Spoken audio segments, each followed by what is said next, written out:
سب سے بڑا ریلوے پل چین میں موجود ہے۔ یہ ریلوے پل چین میں 1814 کلومیٹر طویل ہاؤجی کے نام سے موجود ہے اور یہ دنیا کا سب سے بڑا اور لمبا اور بھاری ریلوے پل ہے اور یہ پل کوئلے کی ترسیل کے لیے استعمال ہوتا ہے۔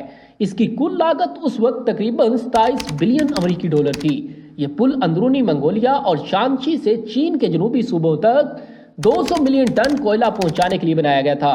یہ ایک بھاری ریلوے نظام ہے جس کا ٹریک 1435 ملی میٹر گیج کا ہے۔ یہ ریلوے چین میں پہلی شمال سے جنوب تک جانے والی کوئلے کی مخصوص ریلوے ہے اور یہ موجودہ کوئلے کی ترسیل کے لیے راستوں کو بائی پاس کرنے کے لیے بنائی گئی تھی جو جہاز کے ذریعے ساحلی شہروں سے ہو کر گزرتی ہے۔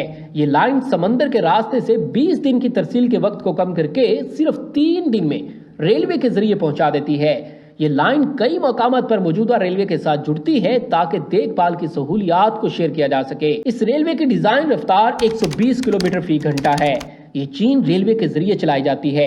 یہ لائن 2014 میں 27 بلین امریکی ڈالر کی لاگت سے منظور ہوئی تھی۔ اس کی مالی مدد چین کے محکمہ ریلوے اور کئی بڑے ملکی کوئلہ کانکنی کے کمپنیوں نے کی تھی۔